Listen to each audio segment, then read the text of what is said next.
Just a rebel with a lightsaber dream. Lost my hand, lost my friend, lost my self-esteem. Hello, everyone, and welcome back to the Acolyte 1 year later rewatch show. If you've been following along, you already know the deal. We are rewatching the show with fresh eyes and honest takes, and we're taking it episode by episode. Episode 1 and 2 sparked some great discussions, and we loved seeing so many of you ask the same questions we keep on asking, which is why? Unfortunately, some of those questions were, why are you guys watching this show? And the answer is, because. With that being said, as we've said in all the other videos, please make sure that you're not only subscribing here at Clone Force 97, but you're also subscribing at Star Wars Nerd 00 and Tales of Peridia. These videos are launching on both of our channels. The way we edit them gives our own unique perspectives, even though we're discussing these episodes here together. So with that being said, make sure you hit that like button, make sure you hit that subscribe button, turn on notifications so you don't miss any of the future episodes that we have coming out of this rewatch series and any other future rewatch series that we decide to take a part of. With that being said, nerd, let's get into episode 3. Yeah, this is about a year ago is where it fucking all fell apart for me. It got spoiled from me thanks to Commander Jesse. At the time, I was working overnight, so I was at work when everybody else was watching the episode. And I got on Instagram and was just scrolling through stories at like 3 in the morning, and I see Jesse's like, yeah, I don't know how I feel about that. Said something about the Chosen One, and I was like, oh, great.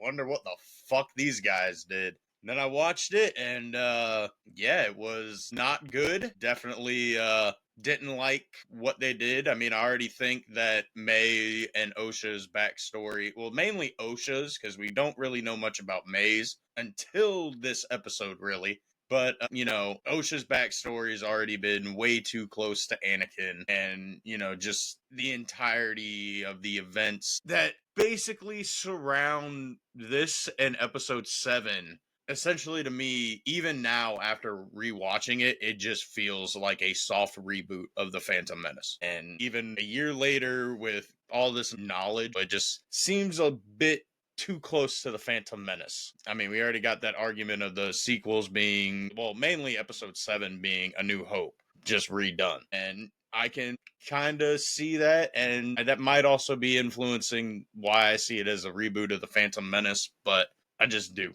And it's just, I mean, I do got some good stuff for this episode. Like, I mean, I've seen other reviewers kind of bitch about like the CGI and like the sets that it looks like they're just using like a sound stage or whatever. But I liked it. The opening scenes with Osha and May. And I did like seeing exactly like how they act and how they treat things. I mean, you got Osha very soft and gentle, and then May, like we said in, I think it was episode 1, how she just let's torture this fucking butterfly thing. That's actually the first note I have here, is May tortures some kind of butterfly, showing her inner darkness. And it's showing that kind of inner child discovery as well, even though May takes it very dark. I think in episode 1, I compared it to, hey, I heard a worm can survive when you cut it in half, so you cut the worm in half. It's a little different here because her immediate thing is like, I'm really going to mess with this. I think her intention was to actually just kill this butterfly. And then Osha's like, May, why do you always have to do this? And she got on her. I get what you're saying about the Phantom Menace thing, and I've been looking for ways to kind of describe this or try to show the difference in it. It's still very close, but there are differences in it. So the birth of the twins, which really is something I guess we should say for episode 7, but it doesn't really matter because I think they mentioned no father here during episode 3. Episode 3, that is why it feels like a soft reboot for this episode. But episode 7 is where it really kicks off into like, okay, so we're just fucking copy and pasting, but we're changing it a little bit so the teacher doesn't know we cheated on the fucking homework. Yeah. So, and I'll repeat it again in episode 7, but I have something written down here because everybody, the big thing is like it ruins Anakin's birth story because these girls have done it more than 100 years earlier, so it makes it ununique. I think the only thing that I can really say here is that Anakin's birth is still unique in its own right because it wasn't a direct result of Sidious and Plagueis creating this Force child.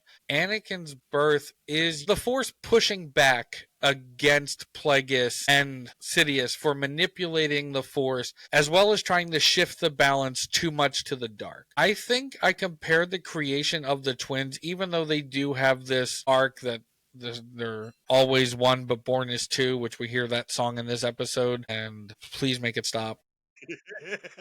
But like it's not the worst chant that happens here, but I don't need to hear it as many times as I've heard it. But that's a nitpick. That's a me thing. I understand that. Honestly, I But the like it more like when they say it. I think they say it in episode 2, maybe episode 4. Like they say they it said when they're it in grown. episode 1. They said it in episode 1. Did they say it when they're grown? I remember them saying it when they're grown, and it Yes. wasn't as cringy or bad as when they're kids. And I mean, they're kids. I think it's so- episode 8. Episode 8. Episode 8 is when they say it as adults. Yeah, like when they're adults, it's not as cringy and not as bad. And I know like kids, I'm sure I said some fucking weird ass chants when I'm sure I still fucking do. But The stuff that kids say when they're creating stuff is the same stuff as like people do when they're drunk. It's like, you know how many businesses I created last night while I was drunk or high, and then I woke up and I realized that none of that shit would work in the real life. But the reason, so even though there is that chant of the always one born is two, I don't think it destroys the Anakin legacy or copies on A New Hope as much as it really compares this coven for me to the witches of Dathomir, because that's what they are. They're witches. We saw them create Savage Opress. We've seen what the witches were able to do in terms of restoring Maul's mind and then helping him with these legs. So the witches, what they do here is they've created life. All witchcraft has a small amount to do with the Force. I think all witchcraft leans towards the dark side of the Force and manipulating it that way. I don't think there's any witches towards the light side. So it's kind of on the same lines of that the Darth Plagueis messing with stuff, but it's different because they're using this Force Nexus on Brendok to really enhance their abilities. These witches weren't really strong enough to do this on their own without this Nexus compared to what Sidious and Plagueis do.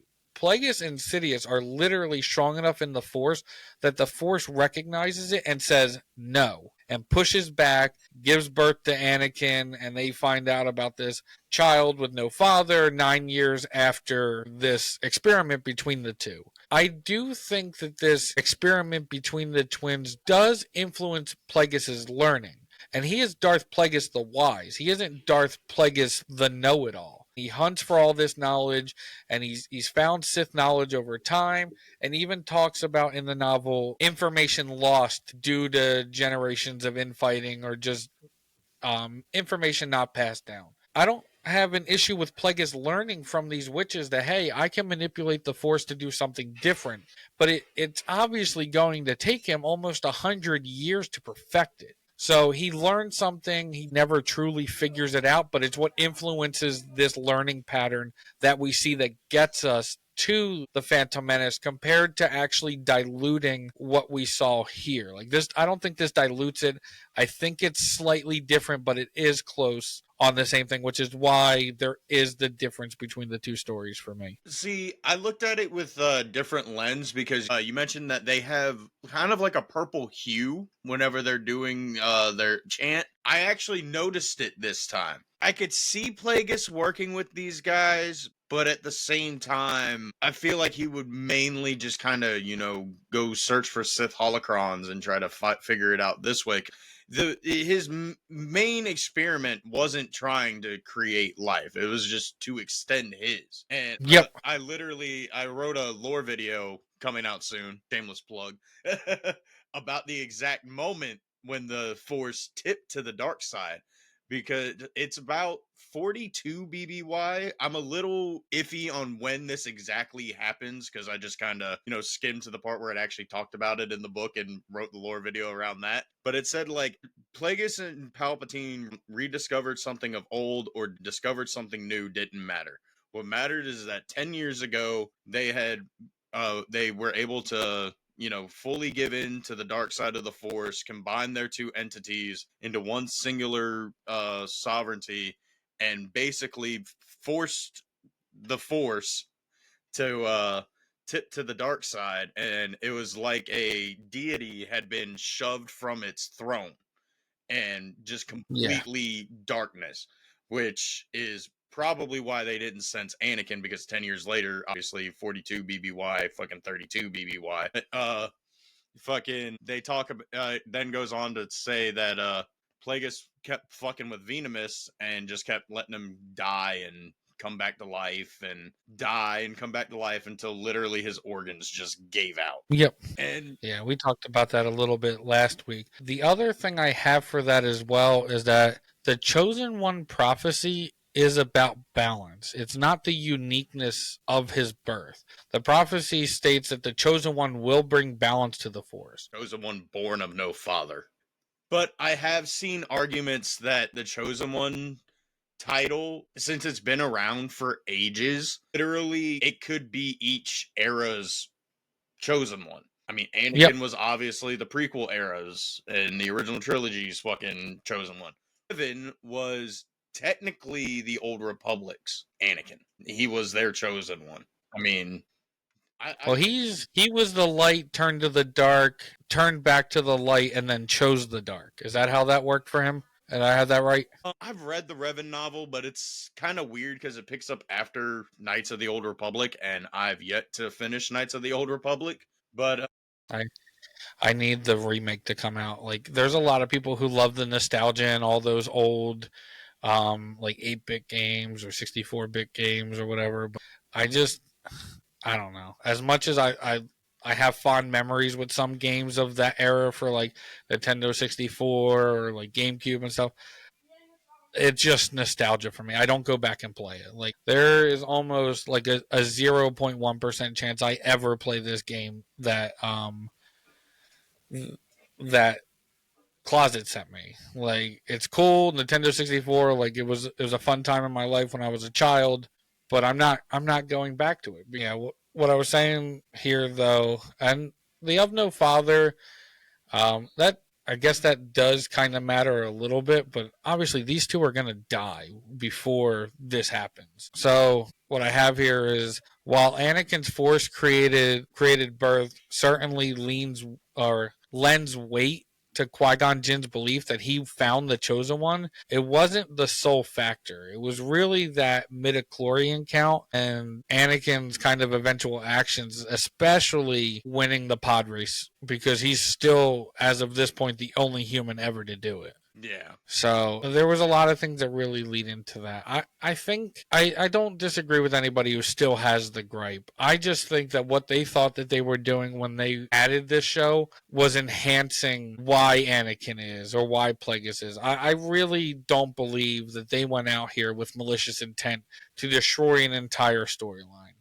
They were trying to enhance something because this is going to lead up eventually, because they show Plagueis, and if this was going to get multiple seasons, I think we'd have some time jumps. This would lead us into the time that Plagueis gets Sidious, and then everything really kicks off for the Galactic Republic era. So I don't think it was their intention to dilute it. I don't think it was their intention. Honestly, I think they were just really lazy and couldn't come up with a better backstory for their own characters. So I don't disagree, especially with the lack of actual backstory we get for any characters in this show. Yeah. I don't disagree with you. Well, I mean, I put in here like they talk, like they have that training session, I guess you want to call it, where Anastasia is like showing them like the power of one, power of two, so on and so forth. But I say Anastasia talks about the thread and how some call it a force and claim to use it.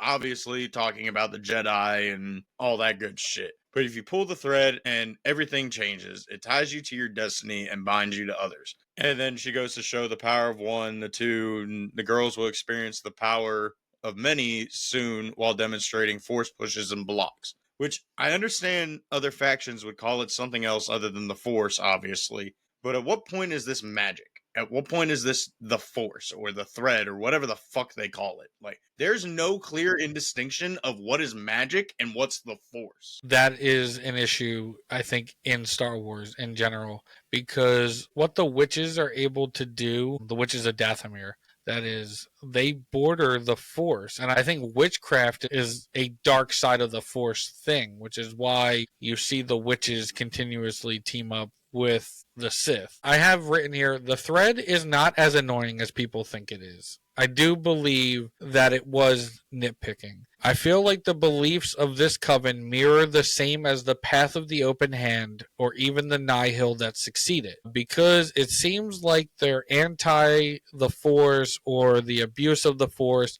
just like what the Path of the Open Hand believes. And I said the witches of Brendok say if you pull the thread or otherwise use the Force, you're changing everything around you, which is where they relate. The way that they're different is that the Path of the Open Hand think that nobody should wield the Force in their early years, even though they're actually manipulated by a Force sensitive user. They just don't know it at the time. So they're saying that nobody should use it, whereas this coven is saying that you need to understand what you're doing when you use it. Once you pull the thread, it links you to your destiny. So that's where I think the Path of the Open Hand, which is the predecessor to the Nihil, the main enemy of the High Republic series, I think that's what kind of relates them. The difference is what do we call these people? Did they ever have a name? We just call them the witches on Brendok? I think. Okay. I don't know. Do they have a name? I genuinely I don't know. I forget. Yeah. So anyway, these witches on Brendok, the way that they interact with it is similar to the Path of the Open Hand up until it comes to actually using the Force or the thread.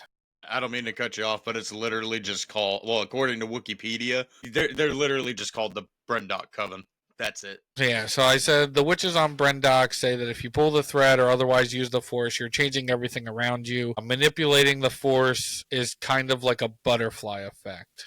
That is something that the Path of the Open Hand definitely believes in. I don't think the witches. They just want their coven to know that, hey, once you pull this, it links you to wherever this line leads, kind of like the multiverse that we have in Marvel going on. And then in regards to like the pushing and stuff like that, I wrote here, I definitely missed this in my first watch through. The meaning of the power of one, the power of two, and the power of many. When it's just the power of one, we see the mother easily able to defeat a member of the coven. When it's the power of two, you can see where Mother Anastasia struggles to push them away. In the same ease that she had the power of one. They are even able to push her back a little bit. She then exerts more strength and inevitably achieves her goal, which means the power of many is to show when all these witches are connected in unison, they can accomplish greater tasks. This is no real difference than what the Jedi do, in my opinion, especially in this book right here. Shameless plug to my book collection. But in this book, The Light of the Jedi, during the Great Hyperspace Disaster, a bunch of pieces of a ship are flying out of hyperspace at enormous speeds to where they could literally destroy planets. This lady right here, Avar Kriss, is able to use the power of the song. She views the Force as a melody. That's the big thing with the High Republic, is that everybody views the Force differently. Elzar Mann, I think, views the Force as like waves flowing and they need to have balance. Hers, the Force is a harmony for her. So she connects them through this greater harmony, and all these Jedi come together in order to narrowly avoid the great hyperspace disaster. So that's kind of what that references when it's the power of many, is like, hey, this is what we can accomplish when we all become one. And we see it later in this episode. When they do the chant, they gain this purple aura because they've all combined to put this energy into one. And now the mother is really creating this energy, and that's when you see the sky change and everything. And that's what gives them, since they're all connected, the power of many connected into one allows them to create whatever that symbol is on her head, which I really wish we got some backstory into this coven. They've done a book already. They did Wayseeker, which shows you how Vernestra connects to this show. We have another book coming out in 2 weeks, which is about Jordan Jecki, which you sent me something about it on Instagram. Yeah. But what we need, really, honestly, is a book on these witches. We need to know why these witches barely escaped death and extinction before and what leads them to Brendock. Because right now, we have nothing. Yeah. See, I don't know if I want to know any more about these witches though. Not like in a fucking bad way. I mean, literally, Oh, like okay. I mean, like Yoda. Like we Yeah. literally know jack shit about Yoda. I mean, sure, in some of my arguments, like I might be like, yeah, they don't fucking explain shit. Some shit needs to be explained, but some of them don't. Yeah, I just kind of like to know where they came from or where they derive from, because like I do see a relation to the Path of the Open Hand in this in the beginning part of what they're saying, but they're not. They're definitely not Path of the Open Hand, and they're not Nihil, because the Nihil eventually have no Force users. So I don't know where they're from or what influences their decision. Just like maybe not even a book, maybe like a one-shot comic that kind of shows like how they get to Brendock, because there's a reason that something drew them there. And I don't know who the greater power is that they, like, you know how they have like Mother Talzin and stuff like that. Like Yeah. I don't know if the mother is the great, like Mother Anasaya is the greatest power that they hold on to, especially with what we see with those purple auras around them. There's definitely something else to them, which again, like, honestly, this is where I started to change my feeling on one major thing. And the major thing was, when I started this, I didn't want a second season. I've closed enough holes, as we'll go through later, and have opened up enough new ones to where I want the second season now. I like this episode was where that officially changed for me. I'm not like gonna start posting renew the Acolyte on everything. But I'm telling you right now that if Disney and Lucasfilm announce at Star Wars Celebration in LA, or they just announce randomly somewhere that they've decided to do a second season of The Acolyte, I'm watching it. And this is the episode where that changed for me. See, episode 5 kind of, it didn't make me think that I want it to continue. I don't want a second season. This show, as it is now, 6 episodes deep, opinion has not changed. It should have been rewritten at the fucking writer's table. It's just bad to me. Would I like to see it redone with different directors and writers? Yes. Would I like to see it more focused on Chimere and the Sith like they promised? Yes. I could give 2 fucks less about these witches and their twins. Like, I really do not care. Well, that's where the one-shot comic maybe comes in, because I do want to learn a little bit more about the witches personally, but also I am just on a quest for knowledge. Like I've I guess. yeah. Well, I've said this recently where like there's a difference where like I used to watch Stupendous and Theory and Explained and all those other Star Wars channels to gain knowledge. And then I'd be like, okay, but honestly, like that's what I want to be. I want to like I don't want to be them. That's not what I'm trying to say. What I'm trying to say is that I don't want to have to watch another YouTuber to gain knowledge. I want to be the person who imparts knowledge on others. And I think, honestly, in this rewatch series, I'm going to do that in different ways. I mean, we've discussed this on with Optic or wherever, where like he was like, "Hey, I'm not going to watch it again, but like you gave me a lot to think about." And it's like it's those unique perspectives that I just don't think any of the other creators have done. And I think that they can. I don't want to sound like my media literacy is better than theirs, but it's just not a focus for them. I came into this with a singular focus of, did I overlook the plot holes, and have I kind of just been bitching about plot holes that have been answered in front of me all along? And like that's my note, like that's my notes here. Like it's kind of like when I'm relating it to the Nihil, or relating it the Anakin like prophecy thing and the differences there, like that's what I'm doing, is either creating I guess maybe my own justifications and my own headcanon, or just actually in other instances explaining what we're seeing. Like you mentioned in a text to me last night about the bath scene in episode 6, and I told you that that scene is very important. And when we get to episode 6, unless you read the notes that I sent you, like there is a very specific reason why that's important. And it's something that Kymir has been preaching all along, and it's the meaning behind killing without a weapon as well. That bath scene has a lot of hidden context to it. Is it uncomfortable? Sure, but it has meaning, and we'll discuss that when we get to episode 6 because it's part of a larger story. Yeah, but I mean, they could have chosen a different way to fucking portray it. I don't want to spoil it, so I can't even go that much into it, but it's really important to Kymir's story for me. That scene.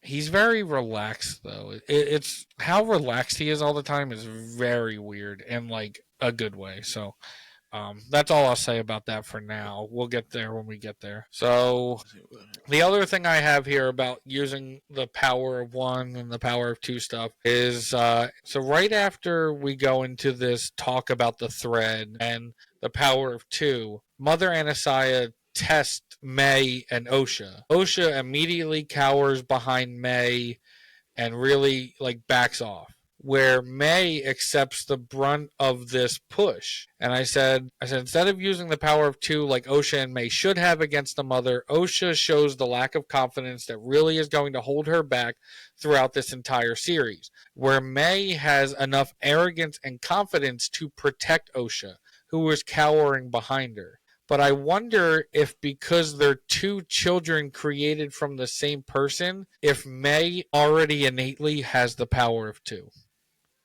Is something that I wrote here because they're the exact same persons. If you double them up, I don't know, is their power levels over 9,000? But that's really what it comes down to is can May hold on for as long as she can because she has the benefit of having two persons' DNA in one. Like they're born or created as one is born as two, but like their powers don't split in half. They're the exact same person. Like I'll spoil this, but Torben says it in episode 7. Like there's no genetic difference between these two twins. They are the same person. Yeah. I wish the child actors were the same person. If you were going to do it as adults, I wish the child actors were the same. I don't care if they doubled the Osha character or doubled the May character as a child. Like I'm not choosing one of them over the other, but I don't think we needed two different actors and actresses. They're identical twins, but they're not identical twins. They're the same person, which is why it works as adults, but it doesn't work as kids because they look so different. Yeah, I'm not sure, to be honest with you. It well, if they are supposed to, if May has the power of two, I don't know. There's multiple times in this fucking like they're supposed to be the same person, just split into two bodies. There's a lot of times that that Osha just I don't know if it's the fact that May completed the ascension, but even as kids, like there was times that May was definitely stronger than Osha. Yeah, but May, I think throughout all of this has only ever been stronger because Osha is so lacking in self-confidence. These two should really kind of balance off each other. I'll relate it to something else anime related. I don't know if you ever watched Naruto, but in the very ending of Naruto Shippuden before it becomes Boruto, Sasuke and Naruto go up against each other, and when they collide, because they have been so equal their entire lives, when they finally are now at the point where they're both truly who they are and they collide, they both lose their arms because it is the same power hitting the same power. At least that's the way I interpreted it. And it can't go anywhere. May is only at an advantage right now because she's arrogant and cocky, where Osha is very is very shy, she's very shy and she lacks the same self-confidence as them. The other thing about the twins, like Born as Two, is that they are the polar opposites of each other. So May is the dark and Osha is the light. Now, by the end of this series, that's going to get entirely flipped around because May's going to become a log and Osha is going to become the dark. She's only stronger right now because she has the confidence that Osha lacks. Yeah, I can see that. This show also kind of feels very Ryan Johnson-y in a way, where like Ryan Johnson is truly known for the Knives Out movies. He's a very good whodunit kind of guy and telling stories based on perspective, which is why I think that's why he did the Luke thing the way that he did in episode 8. But here is where we see the first start of like two perspectives. Mother Coral sees the kids around the tree and May torturing that poor fucking butterfly. And she calls them in, and then you see Soul like lurking behind the tree. And from Soul's eye, like it's like, oh my god, it's a Zabrak female. Like the Zabraks have definitely been linked to witchcraft and are naturally dark creatures. Like Coral definitely comes off like a darker person, very harsh. So now that we're here, the girls are training, and Coral hears that sound that is like, oh my god, somebody's lurking. We get the explanation to that in episode 7. Again, that episode wasn't needed. They could have done that all here. But that leads to like Osha and May having a conversation. Like Osha's like, I don't want to be a witch. I'm not going to do this. And May's angry that Osha has a different opinion or wants that for her life. And it's that difference of opinion that I actually have written here resembles modern day in a way, where we've gotten to a point in society where if somebody's opinion differs from yours, it's like, no. Like people will just flat out be like, no, I don't accept it. Or it creates these really intense battles on the internet or even in real life where people just need to be more understanding and asking why. Where May is already convinced that she is going to join the coven and that her twin sister has to do the same. She's not asking why because she doesn't care. And it's that lack of care and compassion that really dooms their relationship from here on out. Where, like I said it here, like Osha wants independence, where May doesn't care for anything more than the coven. Osha wants the ability to grow into who she is going to be. She doesn't want that dictated for her. Where May is like, this is your destiny. Just answered one of the questions that I had in my fucking notes, actually. Yeah. Because I talked about the twins and Anasei are getting ready for the ceremony, and Osha and May argue about if Osha wants to become a witch, because she wants to know if there's more out there than just Brendock, and May says everything she needs. Well, actually, I kind of fucking answered it in my own fucking thing. But Yeah. but Everything she needs is there. Brendock, but they argue that they aren't the same person, but May says that they are, which I kind of took as like an inclination that like Osha maybe doesn't know that they were one conscience split into two beings, but May has kind of started to piece shit together. Yeah. But Yeah, May is more advanced at this younger age. yeah. Where Osha just has so much more learning to do, and that's because May is dedicated to the coven, where Osha's head is literally in the clouds. But Osha also says that it just seems that way because they're the only two kids on Brendock. And even on my second watch, I was like, that's not weird to May. She never questions why it's just her and Osha, but then you literally were just like, she doesn't give a fuck. This is a cult. Like you gotta understand like cult mentalities.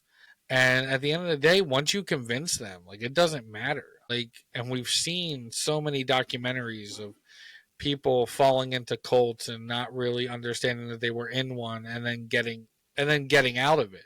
Or some people losing their lives because of a cult leader. Like, yeah. I could be wrong here, but I think there's one in history where like everybody there drank some juice and it was all laced with poison. And they all died. There's been multiple. There's yeah, and then there's one. I think there's one in like Texas where they started a fire. Like it was, yeah, it's insane. But the other thing I have about the witches here as well, as I said, like we were talking about them being on the brink of extinction, and why, like, I want to know that, maybe like in a one-shot comic or something like that. But I said they were on the brink of extinction because of who they are, or because who they were as in witches, which isn't much different than the Night Sisters of Dathomir. So I guess the question I want to answer is, it in this watch through, is how did the life become created? So we don't get that answer. That's basically what that leads to. And I mean, I haven't watched 7 and 8, and so if I watch 7 and it does something different, then maybe I'll find that answer there. As of right now, I don't think I am going to find that answer. We don't really understand how these girls were created, and I don't think we ever will. So I'm going to give up on that right now. It's just one of those things. Yeah, I don't even have anything for it. And then I have the same thing we talked about already. After the chant, which I wrote here, like, it's the only episode where this is okay. If it appears again, make it stop. But also, I just think some of the CGI is creepy. It reminds me of like Mr. Meaty, which is an old Nicktoons show. I don't know. If that's what it's supposed to do, then it's good. If it's not supposed to do that, then God, please make it stop. Witchcraft, I guess, is supposed to be scary to people, and that's what I view them as, is slightly scary. Not like I get nightmares or anything, but I just think it's creepy. But I said, and we've talked about it a little bit already, as they start to do the chant, the power of one, the power of two, and the power of many, you can literally see the sky changing as the force cult ritual begins. So obviously they do experience some sort of change during this chant. And I said, I don't know if it's due to the force nexus on Brendock that we're getting this like aura around them, or if it happens naturally, or if it's some other form of witch ritualistic dark arts. And that's what you were talking about earlier in the beginning. Like, when do we get the distinguished difference of what is witchcraft and what is just the force? Because I don't know if that's a force aura around them, or if that's a witchcraft aura.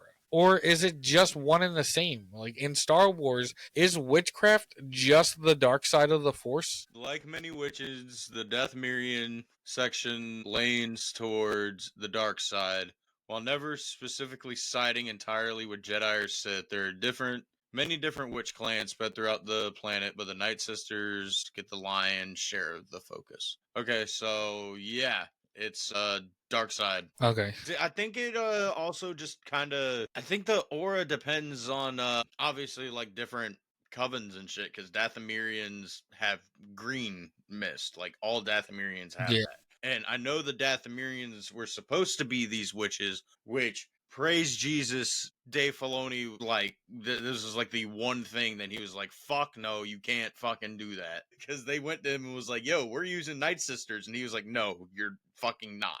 You're not using Night Sisters. I didn't even know that. Like I said, I've been keeping a lot of that out of this, but yeah, that's interesting. I actually am okay not using night witches too. By the way, like I think it's actually better not to use them, especially when the aura is different. When the aura is purple and the way that they explain things is different. I think that the witches of Dathomir are so much more older than this. The fact that they're barely surviving now, like this band of witches, I think it just shows how ill prepared they were for the times. And then obviously it doesn't matter because they're only going to have 2 living descendants after this anyway, and neither one is taking up the witchcraft, which is kind of interesting. One of them literally took up the coven that night, but does not practice it. Yeah. So, but I guess that's because it's all lost and she doesn't have anything to train with. But I don't know. I guess we don't know. But then what I have here is Coral causes a lot of the issues that we're going to see here because she experiences a lot of the same habits as Yord does. Way too uptight, way too much of an asshole. This is what I mean, you're not wrong, dude. I mean, literally, like, Anastasia literally tells her, like, chill, bro. Just Yep. chill the fuck out. And she literally might as well have just told her what she tells Soul later on in the episode. Like, I'll fucking cut your tongue out. Yeah. And then, so this was the episode that sparked the lesbian space witches thing that blew up everywhere. Like, oh my God, lesbian space witches. I had it here earlier and we haven't discussed it yet. They refer to Mother Anastasia as their mother. That is their mother. Mother Coral, like when they refer to her as Mother Coral, that's not in term of endearment. that is her rank in the coven. So Mother Coral did carry them and birth them. We see that argument, but Coral is not their mother. Anastasia is, which is why they refer to her as Mother Coral, but they refer to the other one as their mother. So I kind of put that to rest here. The lesbian space witches thing, like those are just like honestly, like if people are gonna hate on things, they gotta find better straws to pull because like the lesbian gay cards are just like that's low hanging fruit, buddy. Find something better to pick on Yeah, because I like I mean, don't know, dude. It's 2025 now. Like I mean, I I don't know. just don't. I could say some things and get myself in trouble here, but I mean, like don't get me wrong, bro. Like, I don't give a fuck if Coral and Anastasia are getting it on like after yeah, hours. I don't give two flying fucks. What I care about is the whole I carried them. Well, I created them. How the fuck did you create them? Why could none of these other fucking force users or other fucking shits do anything like this, even though it's technically an experiment gone wrong? Like, that's just my issue with it is there's no explanation of how the fuck did you create these? Was Plagueis yeah, actually involved, or was he just being a creepy McCreeperson pants and just so yeah. I happened don't to think he's stumble involved. upon the last living descendant of some witches that he might have heard about fucking 16 years prior? Yeah, I think that he stumbles across Chimere is what I'm thinking. Or yeah, he's They stumbling across Chimere. Wikipedia. He's not stumbling across Osha, even though what she does to Soul in episode 8, like yeah, that's a lot of dark side energy, but that's no different than what Chimere would have done so many years ago.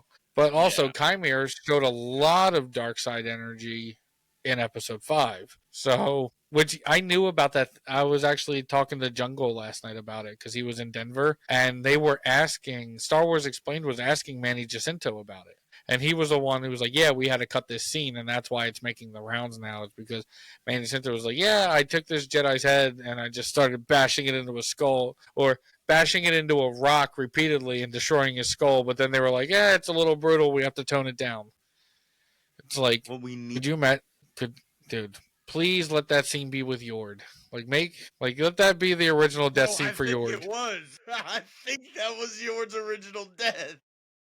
But I think it's that first. It's one of the first guys who dies up against the rock. I think is the one who originally had his head.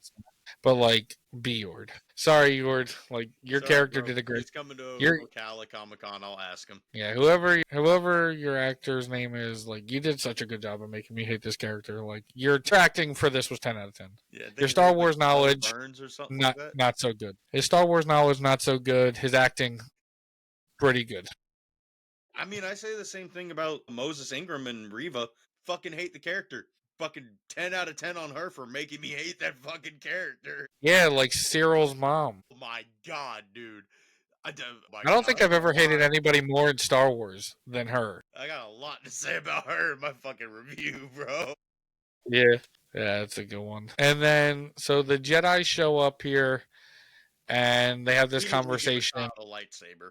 Don't understand what's with Jedi and giving kids immediate danger weapons like that, You but give them shiny toys, bro. So they're like, "Oh, here's a fancy toy. Do you want to hold it?" And it's like, "Yeah." And then, but they say this line here, not the Jedi, the witches, which I wish they actually had a name. They say it's about power and who is allowed to use it. And that is one thing that the Nihil and the Path of the Open Hand, and so there's this other one I've been missing here. They start off as the Path of the Open Hand 250 years, no, 150 years before the events of the first book that I showed, Light of the Jedi. And then during that time, it's the Path of the Open Hand. They become deceived. They become more violent. They become the path of the closed fist because obviously closed fist hurt, where open hand is giving. And then they become the Nihil. And their major conflict is the Jedi's use of the Force. And it's that they have this power and they deem who can use it and who can't.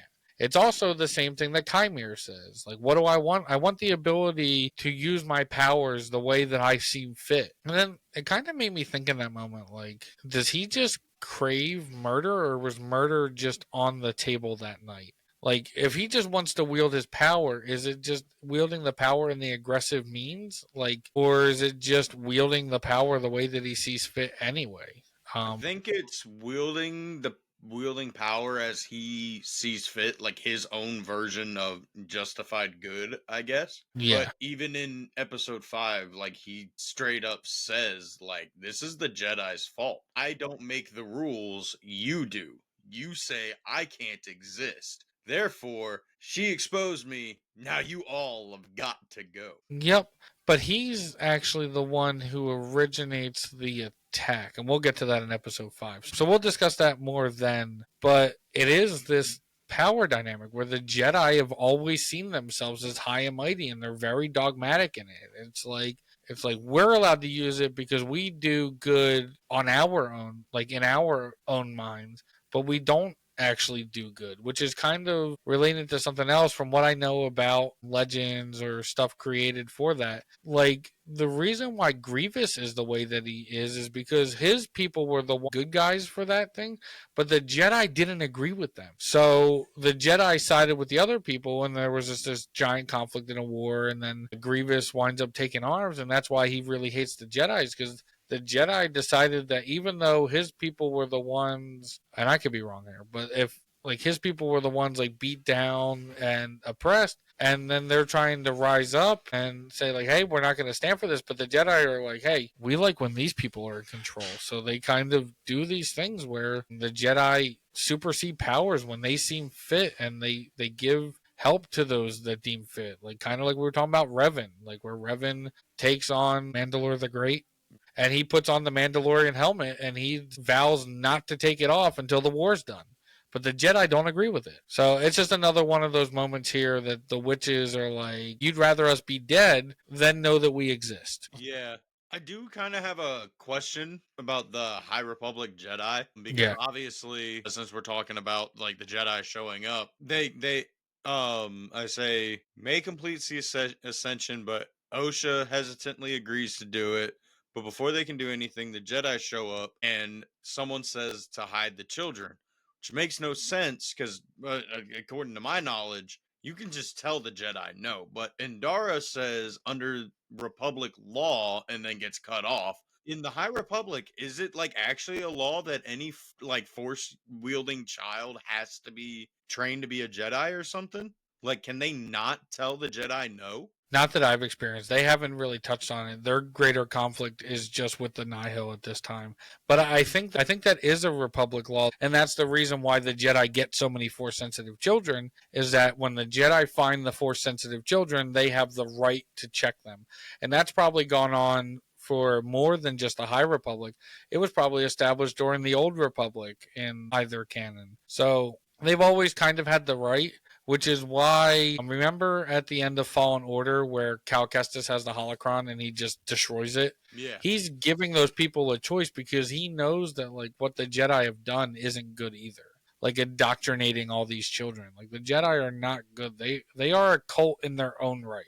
They just do better. And that's why like when you read a lot of these books and the Jedi say why they do certain things, that's why they all sound like they don't really agree because none of them knows truly what the hell they're doing. Actually, now that you mentioned that it might have been a thing in the Old Republic, it sort of kind of was already starting because in the Bane trilogy, in the first book, they talk about like everybody at the Sith Academy in Korriban is like, "Yo, no, we can't admit Bane.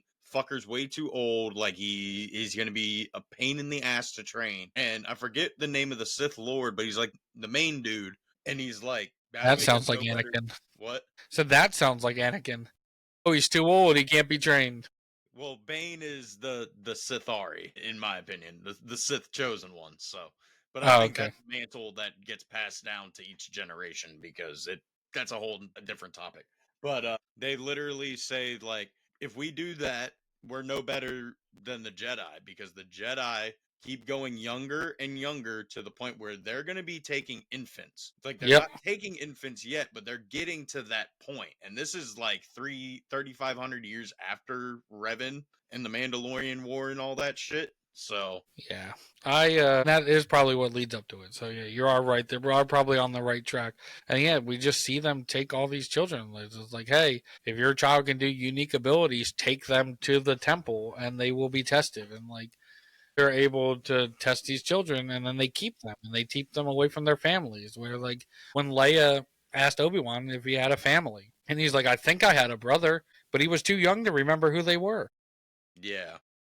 I also like that Obi-Wan's from the planet of Stew John. So this is where also, like, during this moment is where I corrected myself on the Nihil thing that I said earlier, but I've already corrected it. But I said maybe I misunderstood earlier about how the thread works. Maybe they're saying that they're allowed to use the Force as they please, but in a way that is different from how the Jedi do it. The Jedi tell everyone that everything is their destiny, or if the Force allows it. But what if the Force doesn't have to allow it? What if you're just able to make it happen? And that's what they mean by pulling on the thread. Like, when you pull it, it links you to your destiny. So you can make it happen. The Force doesn't have to will it. And the Force didn't will these twins for Osha and May. These people literally forced it to happen.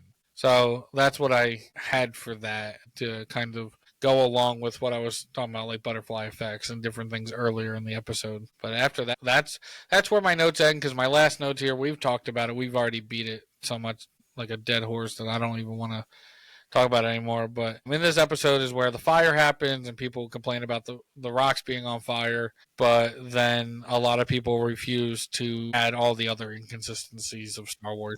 Before we talk Force Mountain fucking explosion bullshit, I want to talk about like them doing their tests after they finally like get Mother Anastasia to agree to let them be tested and all that. And one of the like that weird Maz Kanata Elder Witch lady is like, well, just have the girls fail the test. One, it's supposed to be She's the one that creeps me out. She's the Mr. Meaty.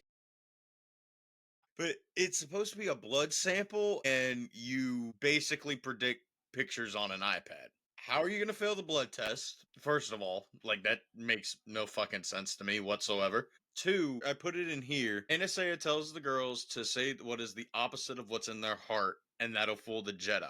Are they strong with Force deception? They must be, because a literal child manages to fool 4 whole ass Jedi, and only one of them is a fucking Padawan. May lies no problem to the Jedi, but they managed to see through Osha's lies and get, I don't know if it was like they saw through her lies and they basically like tricked her into being like, hell, that wasn't a fucking rabbit or whatever the fuck it was or whatever. But they are like, did somebody tell you to fail this test? Like, there unless May is super powerful or Anastasia is completely mind fucked these guys into not being able to tell what the fuck is going on, because even later on in the series, Jedi not very good in the Force aspect of anything regarding sensing shit. To me, I think there's no way that they didn't realize that this fucking 8-year-old was lying. Yeah, that's where you're thinking too hard. They knew May was lying the entire time. They wanted the one that was conflicted. So Osha was the one who wanted to see the Jedi weapon. May was the one who was like, don't do this. They knew that May didn't want to go. So the Jedi being the Jedi, they weren't going to force her. But they knew that Osha had conflict. And that's when Soul is like, correct. And then she was like, what do you mean I was correct? And he's like, gotcha, bitch. And but they did that on purpose. May did not deceive them, not one bit. Okay. They knew exactly what she was doing, but they also knew that she was okay being where she wanted to be. They also knew that Osha was conflicted and could sense her feelings and knew that she wanted to be elsewhere in the galaxy. So that's why they pulled the rug out from underneath her feet there to mess with her, because they knew where she wanted to be. They just needed to get her to talk. So they were not deceived by May. The Jedi, honestly, there's probably been generations of people who've tried that trick and they see through it. But the Jedi, truthfully, even though they are indoctrinating children, they do only want the children that also want to be there. They don't want to keep those that don't. So that's why Osha fails to deceive when May doesn't fail to deceive. And it's because they know Osha wants to be there. But also, like, Soul during all this is just so creepy. Like, dude, he's like, and we know why in episode 7. It's pretty much his fucking ego got challenged. So it was like, oh, you've never had a Padawan, Soul. And he's like, I'll fucking show you. I'll get one right now. And that's pretty much what this whole show is about, is Soul being an asshole. Everybody's like, you know what? I'm just gonna change the name of the series. 1 year later, everyone's an asshole. So, No, because that's what it this is. series definitely needs to be titled somewhere in a book for how many Yeah. times we have brought up this shit being in books. Yeah, shipping in books or me calling somebody an asshole. Like, so this is reference to Spaceballs. I had such a good time watching that movie. That's where like movie nostalgia and video game nostalgia are different for me. So like I'll watch older movies. Like I still remember this movie from school. I've been telling people about it recently called I probably know what it is. Stand and Deliver. Nope, never mind. Yeah, Never mind, I have seen this movie. yeah. I think they've shown it in like every school. Even the homeschool show it.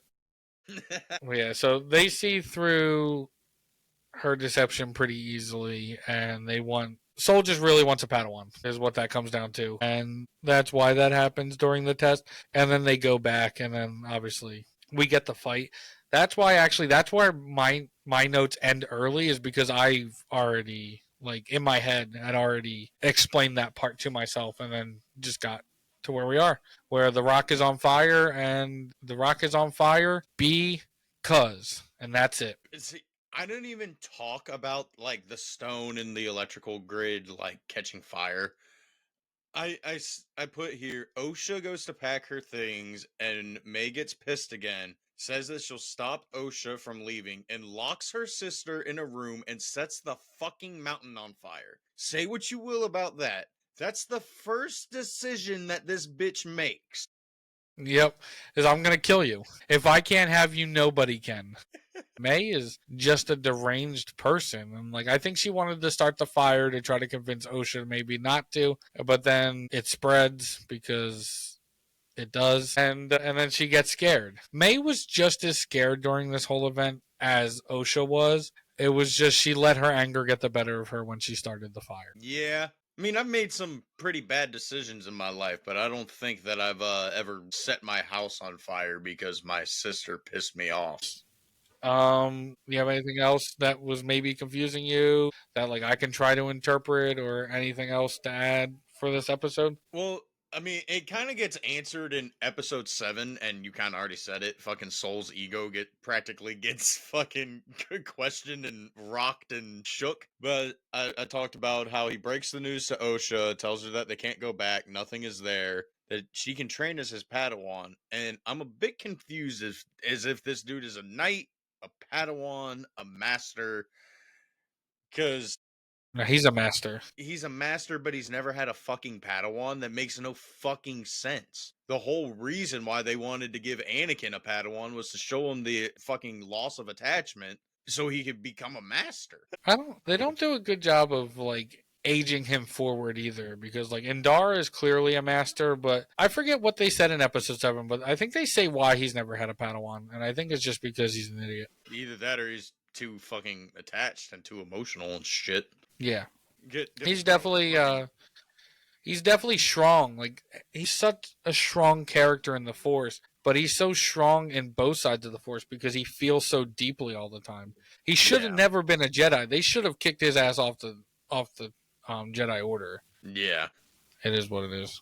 But for my, I guess, ending shit, I said overall this episode felt a little short, and we could see later in the series that episode 7 honestly should have been released with this as episode 4, or maybe combine the episodes, get the witch POV in the first 30 minutes and the Jedi POV in the last 30, while kind of doing what they did and editing in the nooks and crannies, like with Soul fucking being the noise that Mother Coral hears, blah, blah, blah, all that. Yeah. The story for this episode is all right to say the least. The backstory being so close to Anakin with the no father and OSHA being accepted to the Jedi under extreme circumstances honestly just takes away from any creativity they could have done with this. Not a fan of how they portray the Jedi in this show, but I am giving it a pass. Where is it? I'm giving it a pass because the Jedi are starting to head down the road that we do see in the prequels. I just wish they just didn't try to beat it over my head that Jedi equal bad.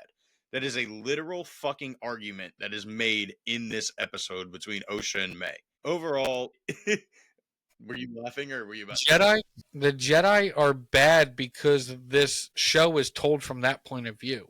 That's why they've actually released books called Star Wars from a Certain Point of View. This is supposed to be a darker side Sith based show, which is why the Jedi are bad.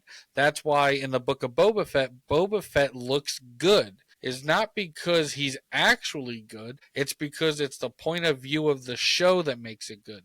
Honestly, like, we're I can almost promise you we're going to see it in the mall show where there will be times, even though it's bad guys and worse guys, there will be times that the worst guys are going to make Maul look like the good guy.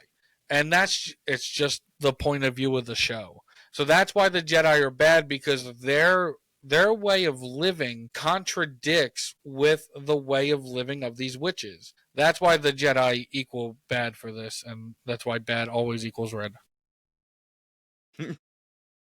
Which we'll get to in another episode. Okay, yeah, okay. Now that you say that, I can see that. That's a justification I had. It's not like that's pretty much all this ever is for anybody. It's all justifications or headcanons or where your headspace is at. That's where mine's at. Hell yeah.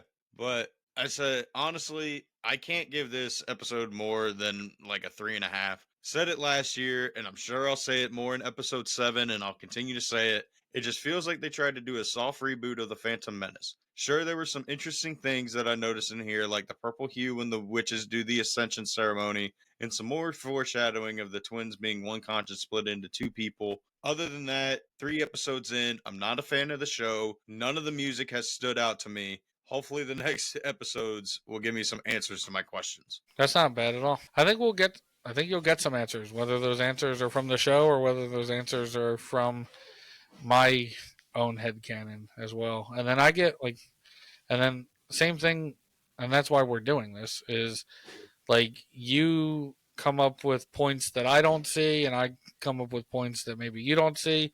And that's like this is the yin and yang. We are the yin and yang of Star Wars.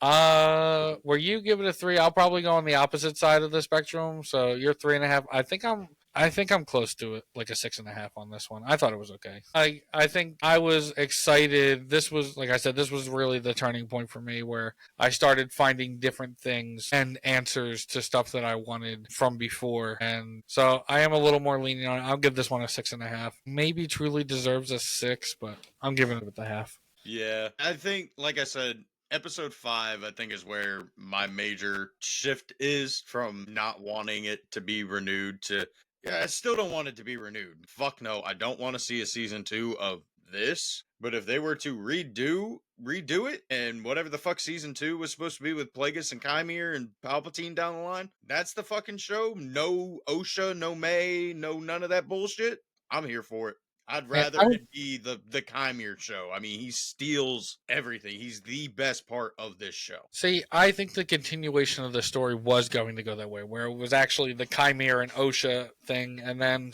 they try to piece together May's mind, and then they really ultimately this all comes to a head in probably, I think it was going to be 3 seasons long. And the way that this was going to end was with a final conflict between May and OSHA, Chimere and Vernestra. The twins die because I said so, and then I think Chimere would kill Vernestra. I think Chimere would get the better of him, and then ultimately Plagueis comes in and does whatever he has to do. But I think you would need 3 movies, or not 3 movies, 3 seasons, because the second season is going to be piecing together May's mind, figuring out where they are, kind of what OSHA's doing, the connection with Plagueis. I don't know who would voice Plagueis. I think if it's going to be a CGI character like that, honestly, like get Mark Thompson or get some of those people in there. These fucking Audible narrators who do such a good job. Like give Mark them Thompson the credits they deserve. Andy Serkis, one of the two. Andy Serkis has already had too much already. You got fucking Kino and Snoke. He's done. No more for you, Andy Serkis. No more Star Wars. Calm down. But I don't know if I'd even like it to have that kind of voice. Whoever narrates it in the Plagueis novel, whoever does that narration, he's Plagueis. Let him do the voice. Well, see, that's my issue is if they do a season 2 or if they completely redo it, just Get James Luceno and fucking adapt the Plagueis novel. That is the fucking Acolyte right there. I don't understand why that was so fucking hard for them to do, or why or how this show just came to fucking suck. But 300 something million dollars, and it looks like a CW $15 million show. Yeah, I Well, don't know. I The can't say money, that it looks like that just yet. We're not at episode 7. That's where it really shits the bed with the fucking CGI. the money thing, I don't know. I don't know what goes into making any of these. And I mean, I remember when people were making that argument, and if you ever like root through my threads thing, you'll see like a comment I had. Every episode's about an hour, so it's 8 hours worth of content. If you compare it to the 2.5 hours of Revenge of the Sith, like the Revenge of the Sith spent just as much. Money isn't the same. So when you see these big budgets and shit, like it just the dollar amount, even from 20 years ago, like, dude, you go to the dollar store and get some good shit. You can't get nothing today for $1. Like honestly, like dude, like you get Tooth Fairy come, you get like $5. I mean, you get like $2-3 for like a tooth. Nowadays, you can't do anything fucking less than 10 because you can't go to Walmart and get anything less than 10. So the value of the dollars changed. So I don't know what the correct amount of money that should have been spent. I don't know if 400 million is the right amount, especially like if Obi-Wan was able to do it with less and the first season of Andor was able to do it with less, then try to make the dollars make sense. I don't know how much of that goes into getting Carrie Ann Moss and Lee John Jay or whatever. Like those are the two big name guys, especially him coming off of Squid Games. So I don't know what they spent to get those. If it was Carrie Ann Moss, easiest fucking paycheck of her goddamn life. Show Yeah. up, fucking say some monotone lines, and fucking die. Fuck yeah. Yep. Yeah, she only does what, 4 of the episodes, 3 of the episodes. She's in She episode does. 1 and episode 7. She's in this one too. She's in 1, 3, and 7. Oh yeah. Yeah. So yeah, she got paid. She got paid for 3 episodes. So that's budget. So if it is any of those two people that I named that really increased the budget, luckily they won't be in season 2 because they're gone. But with that being said, I think that's a good place to wrap up this episode. Like I said in the intro, watch it on both of our channels. The way we edit it is different. The way we portray or the things we leave in, things we don't leave in, they're different. We are doing this together, but we have our channels. Support Star Wars Nerd 00. Follow Tales of Peridia on all socials, not just YouTube, but Instagram, Twitter. I know you're barely on Threads, but on Threads as well. Any place you can find some content of Star Wars Nerd and some Tales of Peridia, get it. And also, make sure you're following us at Clone Force 97. We're either Clone Force 97 or Clone Force 97 Pod, depending on where you find us. Make sure you hit that like button. Make sure you hit that subscribe button. Share this stuff with your friends because we, I think, are doing a job that should have been done a year ago and where we're really educating each other and our audiences on the Acolyte. Whether we decide that the show still sucks, like we've clearly done a good job at diving deeper into this show, getting explanations to a lot of questions that I had when I first started this rewatch series again. And that's what makes this so good. So, like I said, share this with all your friends. Like, follow, subscribe. Clone Force 97, Star Wars Nerd 00, Tales of Peridia. And we will see you next week. Peace.